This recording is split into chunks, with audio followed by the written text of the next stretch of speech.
आणि आजची साक्ष आहे माझी. मला आजचा संदेश देण्यासाठी माझं ॲक्च्युली मागेही सांगितलेलं माझं प्रोफेशन जे आहे ते सेल्समध्ये येतं. त्यामुळे आजचा दिवस रात्री 11:30 वाजेपर्यंत 11:45 पर्यंत आमचं काम चालतं. त्यामुळे लवकर सोडणं शक्य नव्हतं. बाळक साहेबांचा मला दुपारी फोन आला, तुमचं कन्फर्म आहे का? तोपर्यंत कन्फर्म नव्हतं. माझा संदेश वगैरे तयार होता, बट मला ऑफिसमधून काही कन्फर्मेशन नव्हतं मिळत. तर मी त्या विश्वासाने सांगितलं की हो बाळक साहेब कन्फर्म आहे. त्यानंतर मला अडखळणं बरीच आली. मी ज्यावेळेस अप्रुव्हलसाठी मेल केला, तर मला सांगितलं गेलं की नाही, तुम्हाला थांबावं लागणार आहे, आज जाता येणार नाही. तर मग मी त्यांना सांगितलं की माझी प्रायोरिटी हीच आहे की मला आज जावंच लागणार आहे. मग डिसिजन तुम्ही मला द्या कसं असं. आणि देवप्पाच्या दयेने मला कॉल आला आणि सांगितलं गेलं की तुम्ही निघालात का नाही अजून. म्हटलं सर मी तर निघतच आहे. आणि परमेश्वराला मी धन्यवाद देतो की सैतान आपला विश्वास पारखत असतो. तो बघत असतो की हा कुठपर्यंत आहे. परमेश्वराच्याच परमिशननी त्याच्याच त्यालाच विचारून तो करत असतो या गोष्टी. पण आपली पारख होत असते. तर शेवटच्या दिवसापर्यंत, शेवटच्या वर्षापर्यंत आपली पारख होत राहणार आहे. आज आपण इथं जमलेलो आहोत. मी प्रभूला धन्यवाद देतो की जे जमलेले आहेत, ज्यांना जमलं नाही यायला, प्रभू त्यांना देखील सहाय्य आणि मदत करो. आपण सुरुवातीची प्रार्थना करू. Hallelujah, hallelujah. पवित्र, पवित्र, पवित्र सेनाधीश परमेश्वरा, मी तुला गौरव, महिमा आणि मान सन्मान देतो. प्रभू परमेश्वर, आजच्या वचनासाठी प्रभू तुझं सहाय्य पुरव माझ्या पवित्र आत्म्या. पवित्र आत्म्या, तुझ्या मार्गदर्शनाने परमेश्वरा प्रभू माझ्या मुखात शब्द घाल. जी वचने प्रभू परमेश्वरा आज आम्ही प्रभू सहभागिता करणार आहोत त्या वचनांमध्ये, प्रभू तू त्या वचनांद्वारे आमच्या प्रत्येकाशी अंशांशाने आणि प्रकाराने बोलशील माझ्या प्रभूजी. प्रभू, जे विचार, जे ज्या गोष्टी आज आम्ही आमच्या बरोबर घेऊन आलो चर्चमध्ये, ते परमेश्वरा त्या आमच्या योजना असतील, जे आमचे संकल्प असतील, ते परमेश्वर आज आम्ही तुला इथे या चर्चमध्ये, या तुझ्या पवित्र भवनात आम्ही ते समर्पित करीत आहोत परमेश्वरा. त्या जगिकही असतील, आध्यात्मिक असतील, तर प्रत्येक संकल्पांसाठी परमेश्वरा तुझी योजना आज जेव्हा आम्ही इथून बाहेर निघू बाप्पा परमेश्वरा, तर त्या योजनांसाठी पवित्र आत्म्या तू प्रत्येकाच्या अंतकरणामध्ये त्याचं उत्तर प्रभू परमेश्वर तू देणार आहेस माझ्या प्रभूची. ही प्रार्थना आणि इथून पुढचा वेळ समय तुझ्या विंदलेल्या सामर्थ्यशाली हातात देतात. प्रार्थना आमचा प्रभू धन्य तारणारा प्रभू नासरे येशू ख्रिस्त त्याचे गोड आणि गौरवी नाव मागतो म्हणतो. आमेन. प्रभूला धन्यवाद देतो. जसं मगाशी आपण वाचलं करीनकरास पत्र, याचा दुसरे पत्र, याचा 5वा अध्याय 16 ते 19 याच्यामध्ये, आमेन, याच्यामध्ये एक वचन त्याच्यावर आपण जोर देऊया. 17वं वचन जे आहे, म्हणून जर कोणी ख्रिस्ताच्या ठायी असेल तर तो नवी उत्पत्ती आहे. जुने ते होऊन गेले, पहा ते नवे झाले आहे. आपण प्रत्येक वर्षी आपल्या वाचण्यामध्ये किंवा ही वचनं आपल्याला येतात की जुनं ते होऊन गेलंय, पहा ते नवीन झालं. पण ज्यावेळेस आपण नवीन वर्षामध्ये पदार्पण करतो, तर कितीतरी गोष्टी आपण त्या घेऊन पुढे जात असतो. तर मी या वचनामधून परमेश्वराने जे काही आपल्यासाठी सांगितलं गेलेलं आहे की काय आहे, त्यांनी वचन दिलेलं आहे की जुनं ते होऊन गेलंय, पहा ते नवीन झालेलं आहे. आणि नवीन वर्षात आपण पदार्पण करत असताना त्या संकल्पांना घेऊन आज प्रत्येक जणांनी प्रत्येक आपले ध्येय, आपले संकल्प डिझाईन केले असतील. यावर्षी जगाच्या स्वरूपातले पण असतील, आध्यात्मिक पण असतील. जगातल्या स्वरूपातले असतील ते देखील आपण परमेश्वरासमोर सादर करतो आणि प्रार्थना करत आहोत. गेल्या काही दिवसापासून करत असू आणि आज हा शेवटचा दिवस या वर्षाचा 2025 हे शेवटचा आजचा दिवस जो आहे, एक वर्ष सरलंय. परमेश्वराचं वचन सांगतं आपल्याला की एक वर्ष त्याच्यासाठी कसं आहे, एक दिवसासारखं आहे आणि एक दिवस एक वर्षासारखं. म्हणजे एक दिवस सरलाय किंवा एक वर्ष सरलंय, पण परमेश्वर जसं जसं आपण पुढे जातो, आता 26 मध्ये जातोय आपण, तसं आपण अजून निकट येतो. कधीही त्याची वेळ येऊ शकते, त्याच्यासाठी आपली तयारी आपण करणं गरजेचं आहे.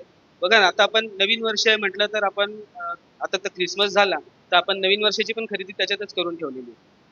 म्हणजे उद्यासाठीचे जे पण काही असतील, चर्चसाठीचे कपडे असतील, वस्तू असतील, गिफ्ट्स असतील, प्रियजनांना देण्यासाठी ते आपण सगळे सज्ज करून ठेवलेले आहेत. पण आता उद्या आपण इथे येणार आहोत, तर आपल्याकडून परमेश्वरासाठी आपण काय गिफ्ट करणार आहोत? आपलं अंतःकरण तर दिलेलंच आहे आपण आज्ञाधारक पण आहोत. पण काय संकल्प आपण त्याच्यासाठी, आपण काय करू शकतो त्याच्यासाठी? तो आपल्यासाठी सगळ्या गोष्टी करतोय, आपण पण करतो, आपल्याला असं वाटतं आपण सुद्धा करतोय, पण गिव्ह अँड टेकचं रिलेशनशिप मग काही उपयोग नाही त्याचा. कारण जर तुम्ही एखाद्याला उष्ण देताय आणि त्याच्याकडून तुम्ही ते परत मिळवताय, घेताय, तर मग तुमच्या त्या करण्याचा काहीच उपयोग होत नाही, असं प्रभू परमेश्वराचं वचन आपल्याला सांगतं. तर संकल्प जे आहेत त्याच्यातला आपण पहिला संकल्प बघूया. देवाला जीवनामध्ये प्रथम स्थान देण्याचा.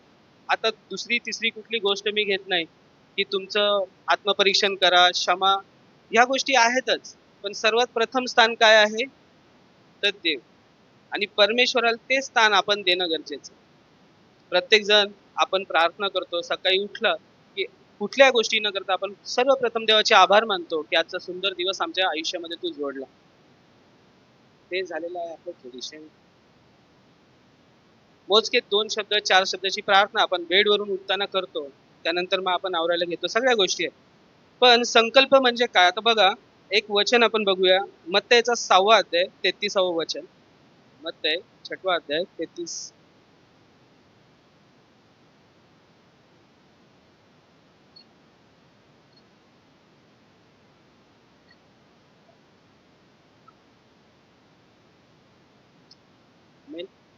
आता तुम्ही पहिल्यांदा त्याचे राज्य आणि त्याचे नीतिमत्व मिळवण्यास झटा, म्हणजे त्याच्याबरोबर ह्या सर्व गोष्टी तुम्हाला मिळतील. संकल्प आपण केलेत, यावर्षी घ्यायची आहे प्रॉपर्टी, कुठेतरी जागा तरी घ्यायची आहे, गाडी मला बदलायची आहे, थोडं अपग्रेड व्हायचं आहे, मोबाईल घ्यायचा आहे, बऱ्याच गोष्टी आपल्या मनामध्ये आहेत. एक नवीन बायबल सुद्धा घ्यायचं आहे, थोडं रेफरन्स बायबल घ्यायचं आहे. तर ह्या गोष्टी आपल्या आहेत, आपण करतोय त्या गोष्टी, त्याचे संकल्प पण आहेत, त्याचे प्लॅन पण आहेत. पण आता ह्या वचनाला आपण एक शब्दावर पण जोर टाकू, जसं वचनावर बघितलं मगाशी, त्याचे राज्य काय सांगितलं? त्याचे राज्य व त्याचे नीतिमत्व मिळवण्यास झटा. राज्य कधी मिळतं? सहजासहजी मिळतं राज्य? मिळवावं लागतं. त्यासाठी आपल्याला काय करावं लागतं? पूर्वीचे जे होते, जे एखादं राज्य काबीज करायचं असायचं, तर त्यावेळेस काय करायचे ते लोक? युद्ध करायचे, लढाई, युद्ध करायचे. आता युद्ध हे जे आपल्याला करायचंय, ते आपल्या युद्धाचं काय आहे, अर्थ काय होईल? आपल्याला युद्ध करायचंय, आपण ख्रिस्ती आहोत, आपण देवाच्या भयातले आहोत, नम्र आहोत, तर आपलं युद्ध हे कसं असणार आहे? प्रार्थनेवर. तर आपल्या प्रार्थना या ज्या आहेत या युद्धासारख्या आहेत, त्या आपल्याला करायच्या. आता या युद्धामध्ये जे पण काही एक तुम्ही इतिहासाच्या पुस्तकामध्ये किंवा इतिहासामध्ये वाचलं असेल, युद्ध सुरुवात होण्यापूर्वी त्याचा कसा आलाम असतो? आयडिया आहे कोणाला? युद्ध सुरू होण्यापूर्वी एक गोष्ट केली जाते, त्या शंख फुकला जातो, तेव्हा युद्ध सुरुवात होते. मग शंख म्हणजे आपली स्तुती आराधना आपण परमेश्वरासमोर सादर करणं गरजेचं. बघा, ह्या गोष्टी रिलेट करतात, ह्या गोष्टींसंदर्भात पण आपण ह्या पद्धतीने पण विचार करू शकतो की स्तुती आराधना करून मग प्रार्थना, मग युद्ध. मग युद्ध विजय देणारा कोण आहे? सेनाधीश परमेश्वर आहे, यहोवा निसी आहे, विजयाचा आपला झेंडा आहे. तर प्रार्थना करायची आपल्याला, त्याच्यामध्ये आपण त्या प्रार्थनेबरोबर स्तुती आराधना करणार, हा आपला संकल्प आहे, दिनचर्या आहे. मग भले अर्धा तास तुम्ही थोडस लवकर उठा, अर्धा तास थोडा वेळ द्या, रात्री थोडा अर्धा तास लवकर झोपा. तर पहाटेची प्रार्थना सुद्धा आपण करतो. मग आपण नाश्ता केल्यानंतर पण जर मध्ये आधी ऑफिसमध्ये काही स्नॅक्स आलं तर खात नाही का? आपण खातो. नाश्ता केल्या म्हणून आपण स्किप नाही करत ना जेवायचं, मध्ये आधी पण काहीतरी स्नॅक्स खातो, संगती बॅग मध्ये पण आपल्या असतं. मग तशी प्रार्थना पण आहे, मग सकाळी केली तर मला आता दुपारी करायची किंवा रात्री करायची असं नाही. 15 मिनिटं, 20 मिनिटं, अर्धा तास आपण त्याच्यासाठी देऊ शकतो, हा आपला संकल्प. ज्याला जसा वेळ मिळेल, प्रत्येक जण नोकरी करणार आहेत, कोण आता आहेत त्या घरी आहेत, ज्यांचा व्यवसाय आहे, ज्यांचं फिरतीवरचं काम असतं, आज बरेच पर्याय आहेत, ऑडिओ बायबल आलेलं. तर प्रत्येक जण आपापला वेळ देऊन त्याच्यामध्ये स्तुती आराधना करू शकतो. हा एक संकल्प आपण घेऊ शकतो आपल्या या नवीन वर्षासाठी. तर प्रार्थना पहाटेची प्रत्येक निर्णयापूर्वी, जसं म्हटलं आपण की प्रथम स्थान परमेश्वराला देणे, तर प्रत्येक निर्णय घेण्यापूर्वी मी प्रत्येक जणांचा अनुभव असेल, माझी कझिन सिस्टर आहे, काही वस्तू सापडली नाही छोटी जरी असेल तर ती प्रार्थना करते, देवा सापडू दे, कुठं ठेवली मला आठवत नाही. हा आपला विश्वास आहे. लहान लेकरांसारखं झालो आपण तर परमेश्वराच्या राज्यामध्ये आपला प्रवेश आहे. तर मी आहे बुद्धिमत्ता, आपण सगळे म्हणजे परमेश्वराने आपल्याला दिलेली आहे बुद्धिमत्ता, पण परमेश्वरासमोर जर आपण लहान लेकरासारखं जर झालं तर त्याला खूप आनंद होणार आणि तो अनुभव वेगळा असेल प्रियाने. तिथं तुम्ही किती हुशार आहात, कारण हुशारी ही परमेश्वरासमोर काहीच चालत नाही. ते मूर्खांची निवड आहे, आपण मूर्ख आहोत, आपली निवड केलेली आहे परमेश्वर, पण त्याच्यामध्ये आपण नीतिमान आहोत, त्याच्यामध्ये आपण बुद्धिमान आहोत. तर देवाच्या जे काही आपण म्हटलं की सुरुवातीचं काय आहे, पहाटेची प्रार्थना.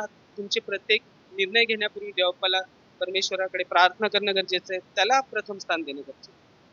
तर ह्या वर्षी आपण जो काय आता 2026 सुरू होत आहे, त्याच्यामध्ये आपण प्रत्येक जण आपापला संकल्प ठरवूया आणि परमेश्वराला गौरव देणारा असा, त्याला आनंद देणारा असा संकल्प करूया. आज बरेच लोक उद्याच्या दिवसापासून जिम जॉईन करतील. मी नाही, सकाळी मी अर्धा तास तरी पळायला जाणार आहे. मी योगा स्टार्ट करणार आहे आणि थोडंसं आता मी शुगर पूर्ण बंद करणार आहे मी. तर मी आता दुधाचा चहा किंवा थोडस साखर आवडतं. तर काही लोकांचं मी चपाती बंद करेन, मी भाकर शिकतो.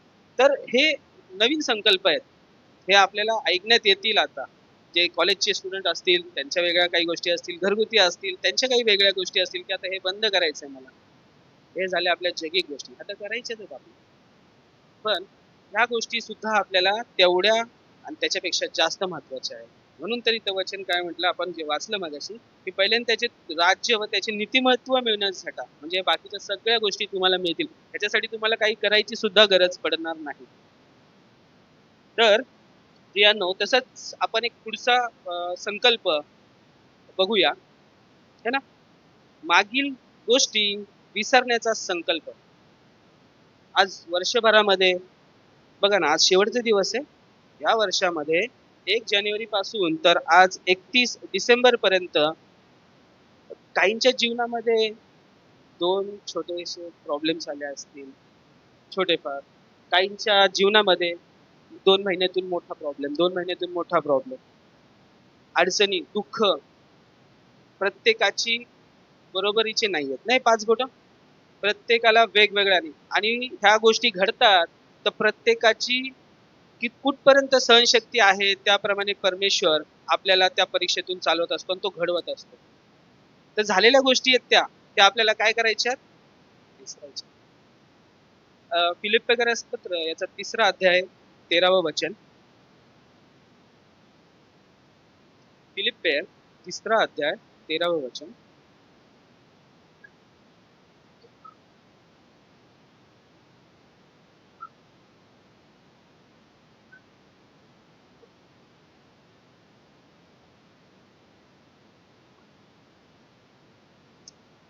आमेन.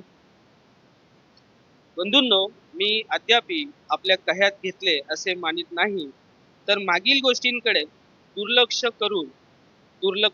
करून व पुढील गोष्टींकडे लक्ष लावून. दुर्लक्ष कुठल्या गोष्टीकडे केलं जातं, ज्या गोष्टीची काही व्हॅल्यू नाहीये. किंवा लोक काश्मीर फिरायला जातात तर तिकडं सिनेरी बघून खुश होतात, पण तिथे लोकल राहणाऱ्यांची नजर पण जात नाही, कारण ते रोजचं पाहणं आहे त्यांचं, त्यामुळे त्यांचं दुर्लक्ष होतं. तर दुर्लक्ष हे आपल्याला, जे आपल्याकडून पाप झालेले आहेत, ज्याची आपण क्षमा मागितलेली आहे आणि जे आपल्याला दुःख झालेले आहेत, जे आपण पाप केलेत, अपराध केलेत, त्याच्याकडे आता काय करायचंय, दुर्लक्ष करायचं. जर तुमचा पश्चाताप झालेला आहे तर, जर तुम्ही पश्चाताप केला असेल, जर पस्तावा केला असेल, तर पुन्हा एकदा आपल्याला प्रार्थना करायची. अरे रे रे, पश्चाताप अरे नव्हतं असं करायला पाहिजे, पण नाही, आता हे जे झालंय आता हे परत होणार नाही. हा झाला आपला प्रश्न. तर प्रियांनो, जे दुर्लक्ष आपण करायला पाहिजे ते आपल्या झालेल्या चुकांना आपल्याला देवापानी क्षमा केलेली आहे, म्हणून तर परमेश्वराचं वचन सांगतं की मी पूर्वेपासून पश्चिम, पूर्व जितकी दूर आहे पश्चिमेपासून तितके दूर मी तुझे पाप करेन. पूर्व पश्चिम आपण पृथ्वीवर बसून आपण मॅप मध्ये बघतो पूर्व आणि पश्चिम, है ना, पृथ्वीचं डायमेन्शन काढून सगळं तसं बघू शकतो, पण पृथ्वीला डायमेन्शन पूर्व आणि पश्चिम म्हटलं तर अंतरच नाही मोजता येणार प्रियांनो. ह्या त्या काळामध्ये पूर्व पश्चिम मोजली जायची किंवा म्हणत असतील त्या एक अंदाज लावत असतील, पण आताच्या ह्याच्यामध्ये पूर्व पश्चिम आपण मोजू शकत नाही. गॅलेक्सी जेवढी मोठी आहे आपली त्याच्या हिशोबाने आपण मोजू शकत नाही. म्हणजे परमेश्वराचं वचन तुम्हाला विचार करायला किती भाग पाडतं बघा.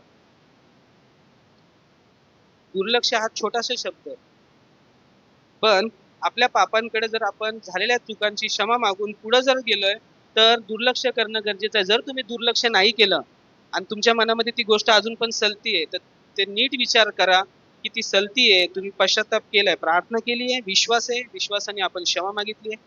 जर नाही वाटत आहे तुम्हाला असं आणि जर खंत वाटतेय मनामध्ये तर तिथं कदाचित सैतान हा तुम्हाला ट्विस्ट करायचा प्रयत्न करत. अपराधी अंतकरण आहे, तुम्ही अपराधी आहात, तुम्ही प्रार्थना नको करू हे तुमच्या मनामध्ये टाकणार असेल तर तिथं आपण त्याला झटकून येशूच्या नावामध्ये पुन्हा एकदा की नाही, माझ्या पापांची माझ्या परमेश्वराने मला क्षमा केलेली आहे आणि त्याच्या क्रुसावर जाण्याने माझे तारण झालेले. तर प्रियांनो, दुर्लक्ष शब्द जो आपण आता वाचला आणि पुढे आपण बघत आहोत की आपण आपल्या चुका आणि पाप यांची पुन्हा पुन्हा काय करत राहणार आहे, विचार करतोय. तर त्या आता आपल्याला काय करायचंय, थांबवायचं.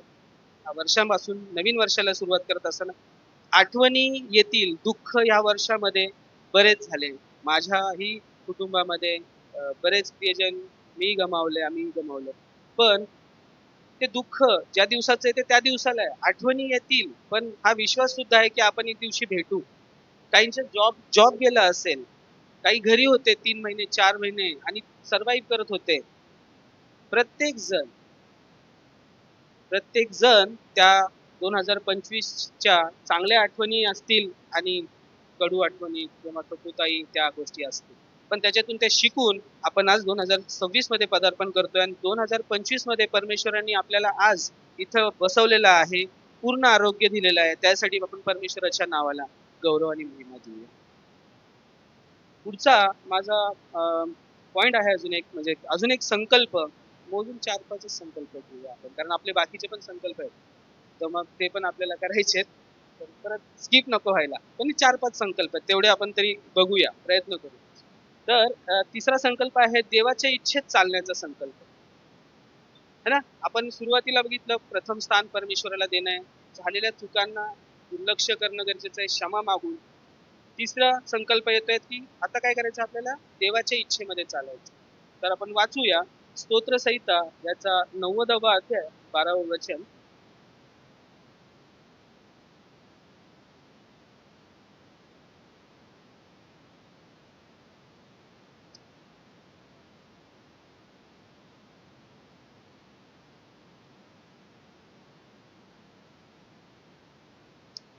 आमेन. देवाची इच्छा, तर देवाची इच्छा काय बघा तो वचनामध्ये, याकरिता आम्हाला आमचे दिवस असे गण्य शिकीव की आम्हाला सुज्ञ अंतकरण प्राप्त होईल. सुज्ञ अंतकरण म्हणजे सुज्ञता आपल्याला मागायची आहे. तो एक संकल्प आहे आपला की सुज्ञता मला दे. बुद्धी, ज्ञान, चातुर्य, श्रमंदाला देखील दिलं होतं. सुज्ञता ही आपल्याला दिलेली आहे, कारण आपण या जगामध्ये वावरतो, फिरतो, कुठला एखादा शब्द आपल्याला खूप जपून वापरायचा.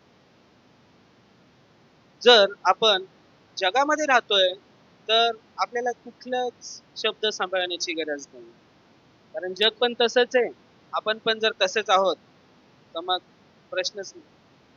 पण आपण निवडलेले आहोत तर निवडलेली गोष्ट लगेच उठून दिसते, निवडलेली गोष्ट लगेच उठून दिसते आणि ते तेज आपल्या लोकांच्या चेहऱ्यावर, जे प्रभू येशू ख्रिस्ताला स्मरून आणि परमेश्वराचं वचन घेऊन प्रार्थना करून घरातून आपण निघतो, तर आपल्या चेहऱ्यावर ते तेज ते इतरांना दिसतं. तुम्ही तुमच्या कामाच्या ठिकाणी कसे आहात, तुमच्या मित्रमंडळीमध्ये कसे आहात, तुम्ही कुटुंबामध्ये कसे आहात, घरातून बाहेर पडल्यावर तुम्ही कसे आहात, तर प्रत्येक एक एक कप्पे आहेत प्रत्येकाच्या आयुष्यात. त्या प्रत्येक कप्प्यामध्ये आपण आपल्या परमेश्वराला सगळीकडून एक कप्पा तिथून सगळीकडे तो एंटर करू शकतो. तर कुठलं दार बंद केलंय आपण, की तो दार म्हणजे मी ऑफिसला जातो तर मी ऑफिसचा मी मला तिथं त्या व्यक्तीला मी माझा जो सेल आहे माझी टीम आहे तर मग मी त्यांना डिस्पिडिस करणार, त्यांना त्रास देणार, शब्द अपशब्द वापरणार, तर मी तिथं येशू ख्रिस्तापासूनचं दार लावलेलं आहे का? तिथून बाहेर निघाल्यानंतर घरी आलं तर मी चांगला आहे, चर्चमध्ये आलं तर मी चांगला आहे, मित्रमंडळी आता नाहीच मित्रमंडळी पण मित्रमंडळींमध्ये पण मी चांगला आहे. तर आपण आपले असे कुठले कप्पे केलेत का आणि दार लावून घेतले का की तिथं फक्त मी मला स्वतःलाच ओळख, कारण आपल्याशिवाय आपल्याला कोणीच ओळखत नाही. म्हणून शून्यता आपण जर घेतोय तर शून्य व्यक्तीला सगळ्यात चांगल्या गोष्टी समजतात आणि वाईट गोष्टी समजतात. का म्हटलेलं आहे शून्यतामय, म्हणजे तुम्ही तुमचे जबाबदार आहात, मी ह्याचा जबाबदार नाही. जर मी शून्य आहे तर मी जगामध्ये वावरतोय तर मी अकाउंटेबल आहे. उद्या मला विचारलं जाईल तर मी कोणाकडे बोट नाही दाखवू शकत, यांनी मला असं केलं, त्यांनी मला तसं केलं, त्यांनी मला ही चुकीची माहिती सांगितली. एक छोटस गोष्ट आहे ती सगळ्यांनी ऐकलेली, खूप जुनी गोष्ट आहे, आम्ही लहानपणी ऐकलेली आहे. एक मुलगा असतो आणि त्याची आई असते, वडील नसतात. तो मुलगा लहान असतो, शाळेत जातो, शाळेत गेल्यानंतर गरीब परिस्थिती असते त्यांची. आल्यानंतर आई बघते छान नवीन कंपास कॅमलिनची, त्याच्यामध्ये कर्कटक वगैरे असायची तरी तशी, आणि आईने विचारलंच नाही, फक्त बघितलं म्हणजे अरे काय हे आहे माझ्याकडे, आणली मी. लहान दुर्लक्ष केलं. तो मोठा झाला, मग अजून काही गोष्टी चोरी करायला लागला, अजून मोठ्या मोठ्या गोष्टी करायला लागल्या. जेव्हा तो शून्य झाला, शून्य म्हणजे कुठला शून्य, त्याच्या प्रोफेशन, त्याच्यात तरबेज झाला तो, त्याच्या शून्यता, त्याच्यामध्ये चतुराई ती त्या गोष्टींसाठी. आज इंजिनियर असेल तर तो इंजिनिअरिंग मध्ये त्याचा एक्सपिरियन्स विचारला जातो का, त्यांनी ते सगळ्या अप डाऊन्स बघितलेले असतात, म्हणजे त्याला तिकडचा सोल्युशन्स माहिती असते. तसंच ह्याच्यामध्ये पण तो मुलगा मोठा होत गेला आणि त्याने एक दिवशी मोठी भयंकर चोरी केली. त्याला अटक करण्यात आली, सापडला आणि त्याला जेलमध्ये टाकलं. ती आई बिचारी कसे बसे 200-500 रुपये गोळा करून कसं कसं वेळ वाढवून त्या लेकराला भेटायसाठी जाते. तर ती आई बोलत असते, अंतर असतं थोडस, बोलत असते. तर तो मुलगा त्या आईला विनंती करतो, आई लांबून बोलू नको, माझ्याशी जवळ येऊन बोल, मी खूप दिवस झाले इथं आतमध्ये आहे, मला तुझी खूप आठवण येते, थोडं जवळ येऊन माझ्याशी बोल. मग ती आई जवळ येते, मायेनी असा हात फिरवते त्याच्या डोक्यावर. तो आईला म्हणतो, मला आई तुझ्या कानामध्ये काहीतरी सांगायचं. त्या आईच्या कानात सांगताना तो आईच्या कानाला जोरात चावतो. तो आई, तू मला त्यावेळेस जर मी ज्यावेळेस ती काही चोरी केली होती शाळेतून, त्यावेळेस जर तू मला तिथंच शिक्षा केली असतीस तर मी आज इथं नसतो. तर प्रियांनो, सांगायचं तात्पर्य ह्या संकल्पाद्वारे हेच आहे की तुम्ही शून्य आहात ना, तर त्या लेकरासारखा आईला नाही, तो लहान होता त्यावेळेस, आता आपण सगळे शून्य आहोत. तुम्हाला माहिती आहे का, नीतीसूत्राचं पुस्तक जे वयाच्या म्हणजे माझ्या वाचण्यात आलेलं आहे, कुठपर्यंत आता त्याच्यावर आहे, वयाच्या 30व्या वर्षानंतरच नीतीसूत्राचं पुस्तक वाचलं गेलं जायचं यहुदियांना त्यावेळेस. ठीक आहे. तर आता आपण जे आता तर एज टीन एज म्हणजे पण समजूतदार आहेत तिथूनही वाचायला सुरुवात केली. पण नीतीसूत्राचं पुस्तक खूप सुंदर आहे. ते 31 अध्यायांचं आहे. तर आपण ते रोज तारखेप्रमाणेही वाचू शकतो. आपण संकल्प करू शकतो. तो मी केला होता, तो मला परमेश्वर त्याच्यातून आशीर्वादित करतो. काही गोष्टी आपल्याला रोजच्या वाचनातून आपल्याला त्या गोष्टी बिंबवल्या जातात आपल्या हृदयामध्ये. आणि मग त्या आपल्याला लक्षात येऊन जातात. आपल्या वागण्यातून पण कधी त्या गोष्टी डायरेक्टली त्या निघून जातात. आणि मग तो आपल्याला पवित्र आत्मा देखील तिथं चालवत राहतो. मग आपले पण एफर्ट्स आहेत की तिथं आपणही पाऊल उचलणं गरजेचं आहे. तर परमेश्वर आपल्याला त्यातून पुढे मार्गदर्शन करायला. पुढचा अजून एक संकल्प आपण बघूया. आत्मिक वाढीचा संकल्प. आता आपण बघितला देवाच्या इच्छेत चालण्याचा संकल्प. त्याच्यात आपण सुज्ञ अंतकरणाने सुज्ञ झालेलो आहोत. आपण आपले जबाबदार आहोत. हा, आता आपण आपले जबाबदार आहोत. 18 वर्ष पूर्ण झाल्यानंतर लायसन मिळतं, म्हणजे तुम्ही चालवू शकता, परवाना मिळतो. तसा तुम्हाला सुज्ञता परमेश्वराला जर तुम्ही ओळखताय, येशू ख्रिस्ताला जर ओळखताय, तर तुम्ही आता सुज्ञच झालेला आहात. जर तुमचा तारणारा तुम्हाला माहिती आहे, पण त्याच्यातून पण जर तुम्ही कुठेतरी दुसरीकडे जाताय किंवा हे येतोय, तर तुम्ही तुमचे मी माझा. पुढचा आपण बघूया आत्मिक वाढीचा संकल्प. पेत्राचे दुसरे पत्र 3रा अध्याय 18वं वचन.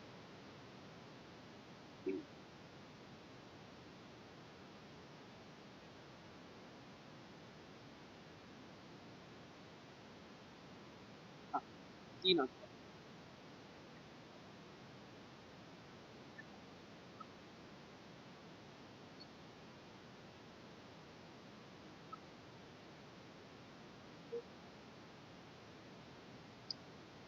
ते दुसरा पेत्रही पडा ना आधी. दुसरा पेत्र, हा, पेत्राचे दुसरे पत्र 3:18.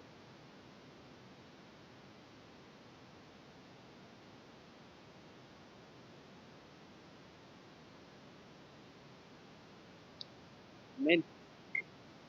आणि आपला प्रभू व तारणारा येशू ख्रिस्त याच्या कृपेत व ज्ञानात वाढत जा. सुज्ञ झालो आपण त्याच्यात. आता काय करायचं आपल्याला? आपला प्रभू तारणारा जो येशू ख्रिस्त याच्या कृपेत व ज्ञानात वाढत जायचं. येशू ख्रिस्त लहान होता, जसा तो मोठा होत गेला, तो लोकांच्या देवाच्या कृपेमध्ये वाढतो आणि ज्ञानामध्ये पण वाढत गेला. ज्ञान देणारा कोण आहे? परमेश्वर. त्यांनी कुठला बायबल कॉलेज नव्हतं केलं, कुठले बुक्स रेफरन्सेस हे नव्हते वाचले. तो प्रार्थना करत होता आणि ते ज्ञान, त्या ज्ञानाचा उलगडा परमेश्वर पवित्र आत्मा. कारण तो मनुष्य निर्मिती होता, बुद्धी त्याची तेवढीच होती. तो लहान असताना जेव्हा गव्हाणीत होता तेव्हा त्याला थंडी वाजत असेल, त्याला बोलण्यासाठी बोलताही येत नसेल, नसणारच मुळी, कारण तो मनुष्य रूपाने आला होता. हे सगळं घडलं ना मनुष्य रूपाने येण्याचं रिझन आणि या सगळ्या गोष्टी त्याच्या पाठीमागे पण आपण बघितलेलं आहे. आता ऐकलंय आहे 25 डिसेंबरला की परमेश्वर ज्या योजना करतो ना, त्या सगळ्या प्री प्लॅन योजना आहेत. त्या योजनांच्या मागचा उद्देश त्याचा ठरलेला असतो. ज्या होणे त्याच्या पूर्वीचं आणि त्याच्या नंतरचं देखील हे सगळं माहिती असतं. म्हणजे किती पेशन्स किंवा किती त्याची ती दया आहे की त्याला माहिती आहे की मी इथून बाहेर गेलो तर मी काय करणार आहे. आपल्याला जर दोन व्यक्ती कोण कुजबूज करत असतील आपल्या बाबतीत आणि आपण ऐकलं आणि समोर आलो एकदम, काय होईल त्या व्यक्तींचं? की आपल्या मनातून ते व्यक्ती उतरून जातील. पण बघा, परमेश्वराला पूर्वीचं पण माहिती आहे आणि होणारे पण माहिती आहे. तरी पण तो आपल्यावर प्रेम करतो. आपण करू? एखाद्या व्यक्ती जर मला फसवतोय, मला समजतंय, तरी मी प्रेम करेल त्याच्यावर. मी एक तर काय करेल, त्याला अवॉइड करेल, दुर्लक्ष, समागाशी म्हटलं है ना, मानवी स्वभाव आहे. तो आपल्याला दुर्लक्षित करेल तर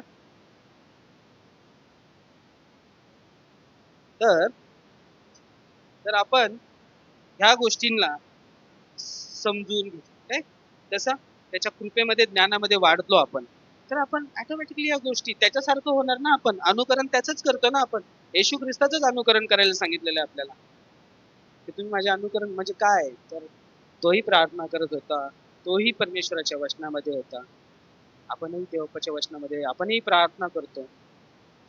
तर आपण काय करतोय की ह्या कृपेच्या ज्ञानात वाढण्यासाठी आपण काय केलं पाहिजे. आता ह्या वर्षी मी ठोस निर्णय घेतोय,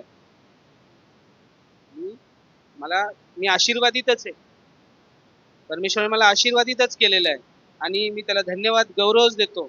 जे मी करत आहे, मी परमेश्वराला प्रथम स्थान दिलेलं आहे ना, तर तो माझे सगळे मार्ग मोकळे करतो. म्हणजे आता मी देवपर सोडलंय, मी तिथं लक्षच देणार नाही. मला फॉर्म भरायचा आहे कॉलेजचा, मला ऍडमिशन हवंय. मी घरात बसून म्हणलं नाही देवप्पा माझं ते ऍडमिशन होऊ दे बाबा, मला फॉर्म भरावा लागेल. प्रार्थना करून तो फॉर्म भरावा लागेल. तिथं 1000 फॉर्म आलेले असतील, जागा 50 जरी असतील, तर त्या 50 मध्ये माझा नंबर लागणार. हे परमेश्वराचं काम आहे.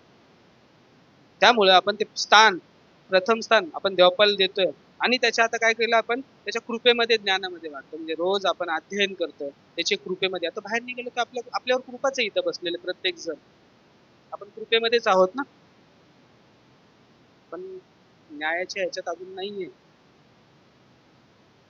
वजनात पण बघा, पुढं 50 ग्रॅम 100 ग्रॅम गेले की लगेच पटकन दुसरं आलती पलटी होतं. तसं व्हायला पाहिजे का. अरे हा फिट नाही होत, बाजूला कर. 10 कुमारिकेंचा आपण बघितला, संदेश ऐकलेला आहे. त्याच्यामध्ये 5 शहाण्या 5 मूर्ख, हे कोणी ठरवलं.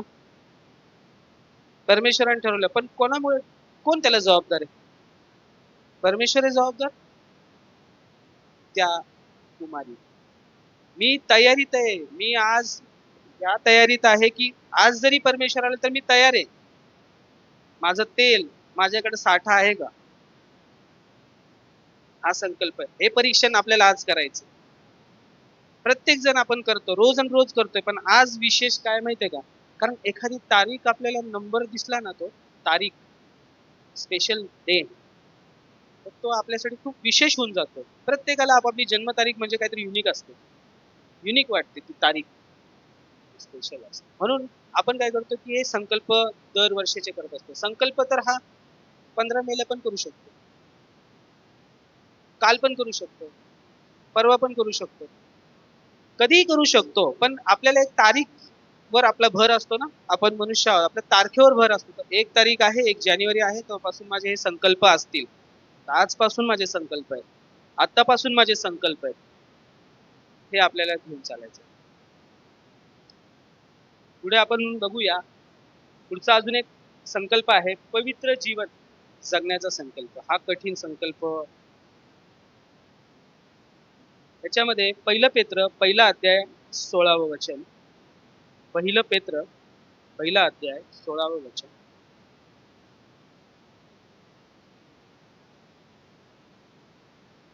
आमेन. ना मगाशी मी म्हटलं ना, आपण अनुकरण परमेश्वर येशू ख्रिस्ताचं अनुकरण आपण करतो म्हटलंय. असा शास्त्रलेख आहे की तुम्ही पवित्र असा कारण पण पवित्र. किती पवित्र आहे, 50%, 70%, 80%, 80 मॅटर नाही करत. तुम्ही नाही ठरवू शकत ते की मी किती पर्सेंट आहे. तुम्ही जसं मगाशी म्हणता लहान लेकरू, त्याला जर मी आता ओरडलो तर ते रडेल. आता आपण फिरून परत 10 मिनिटांनी माझ्याकडे ते असं असं करेल तुम्हाला, पण ते परत 5 मिनिटांनी तर तुमच्याकडेच येणार. तसं निरागस, तसं परमेश्वराला. आणि हेच आपण जे आता पाठीमागे संकल्प बघितले, हे संकल्प आपण प्रत्येक आज आपण आपल्या आयुष्यामध्ये केलेले आहेत संकल्प. काही आध्यात्मिक प्रत्येक जणांनी पण केलेले असतील की त्याच्यामध्ये भर, हे मी माझ्यासाठी लागू करणार आहे. हे आपण आपल्यासाठी जसं जसं ज्याला जमेल, कोण फॉलो करत असतील या गोष्टी, परमेश्वराला गौरव देतो. तर काय पाप ना, पाप इझिली प्रवेश करतो. त्याला नाही म्हणायची ताकद आहे का तुम्ही. नाही. होतं तर सहज काही वेळेस बोललं जातं. त्या बाहेर होतो छोट्या छोट्या गोष्टी आहेत, पटकन होणार नाहीत. पण कुठेतरी मला नाही म्हणायचंय त्या गोष्टीला. जसं मी आज तुम्हाला मी मगाशी साक्ष दिली की मी स्पष्ट सांगितलं माझी प्रायोरिटी सर मला जाणं गरजेचं आहे, बाकी तुम्ही ठरवा. मी नाही म्हटलं स्पष्ट. प्रत्येक जण आपण नाही म्हणू शकतो. कुठल्या गोष्टीच्या आपल्याला नाही आहेत, परमेश्वर तिथे तुमचे मार्ग मोकळे करणार आहेत, पण तो बघत असतो. जजमेंट आपल्यासाठी असते की आपण कुठपर्यंत त्या गोष्टीला, तो पण पारखणार ना आपल्याला. डोळे, जीभ, ह्याच्यावर तर खूप आहे. डोळे, जीभ, मन, अंतःकरण, हात, पाय, भरपूर गोष्टी आहेत त्याच्यावर. पण आणि त्या प्रत्येकाला माहित सुद्धा आहे. त्यामुळे आपण फटाफट बघूया पुढचे पण. शुद्ध आचरण, देवभक्तीत चालण्याचा प्रयत्न आणि त्याच्या उपस्थितीचा अनुभव. उपस्थितीचा अनुभव.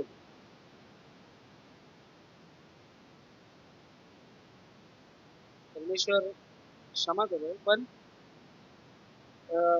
मी बरेच चर्चेस मध्ये आम्हाला सर्वे आम्ही करायचो, जायचो, तर आम्हाला व्हिजिट असायची, जाऊन बघा कसं काय असतं कसं.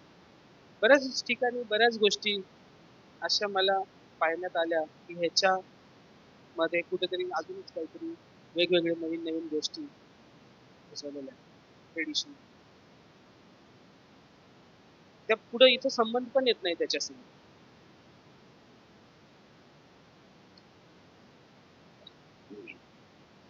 पुढचा आपण मुद्दा बघूया, क्षमा करण्याचा संकल्प. हा एक छान आहे मुद्दा. क्षमा करतो प्रत्येकाला. तर योहान 13:34.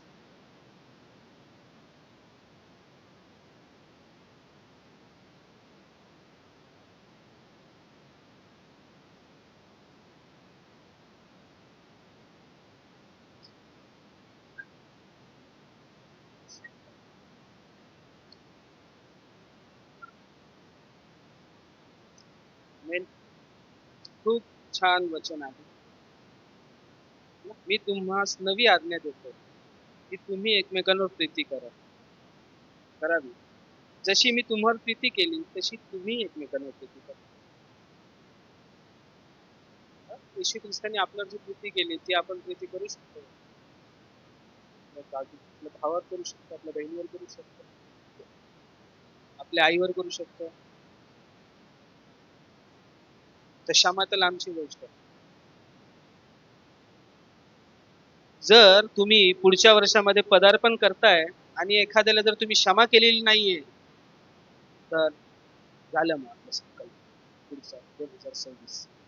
कारण वचन सांगतं की तू दान करायला किंवा इथं माझ्याकडे येतो ना, तू पहिले ते दान करण्यापूर्वी तू आपल्या भावाची क्षमा त्याला जाऊन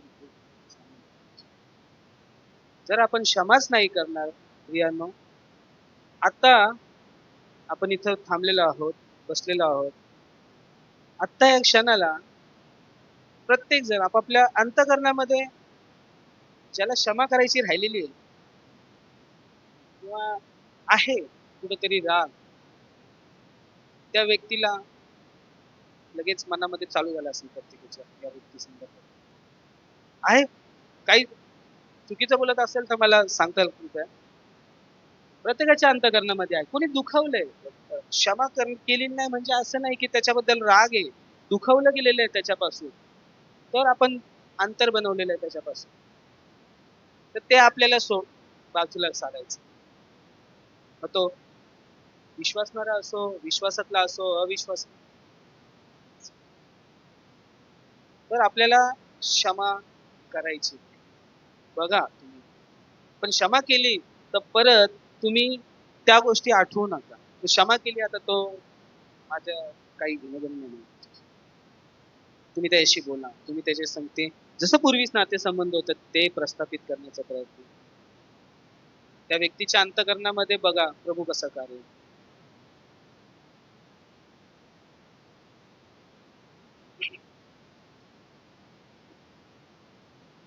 कटुता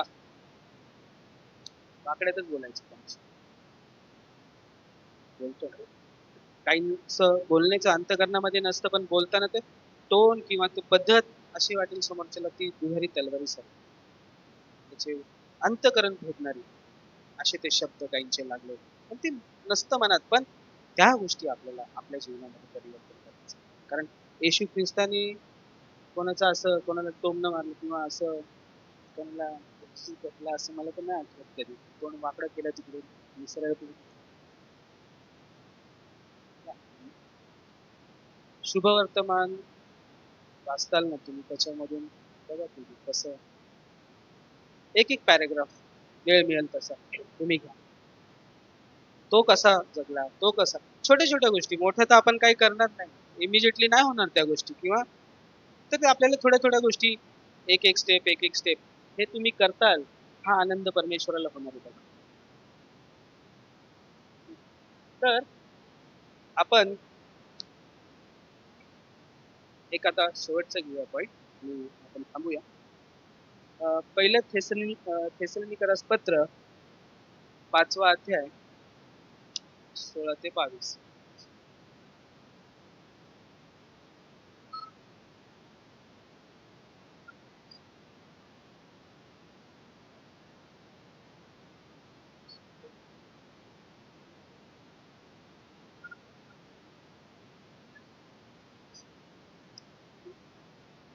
सगळे संकल्प तर सगळे संकल्प आहेत बघा. त्या संकल्पाचं आपल्याला एकदम शॉर्ट करून सांग, एकदम मजकूर काढून घेऊ. काय? सर्वदा आनंदित असा, निरंतर प्रार्थना करा, सर्व स्थितीत उपकार स्तुती करा, कारण तुम्हाविषयी ख्रिस्त येशूमध्ये देवाची हीच इच्छा आहे. ख्रिस्त येशूमध्ये आत्म्याला विझवू नका, संदेशाचा धिक्कार करू नका, सर्व गोष्टींची पारख करा, चांगले ते बळकट धरा, वाईटाच्या प्रत्येक प्रकारापासून दूर राहा. परमेश्वर या प्रत्येक वचनासाठी मी देवाचे आभार मानतो. आणि हा अजून एक गोष्ट मला सांगायची आहे. रोमकरास पत्र याचा 12वा अध्याय आपल्या सर्वांना परिचित आहे, सर्वांना माहिती. तो आज जर वेळ मिळाला तर आज घरी जाऊन फक्त तो पॅराग्राफ आहे तो वाचा. जर तुम्हाला असं वाटतंय की तुम्ही दिवसातून एकदा तरी वाचला पाहिजे, जसा वेळ मिळेल तसं, 10 मिनिटं लागत नाही वाचायला, जसा वेळ मिळेल तसा दिवसभरात तुम्ही कधी तो एक रोमकरास पत्राचा 12वा अध्याय वाचा. तुम्ही रोज वाचा. मग असे छोटे छोटे संकल्प आपण आपल्या जीवनामध्ये करू शकतो. प्रभू परमेश्वर वाचलेली सर्व वचने आशीर्वादित करो, ती वाचण्यात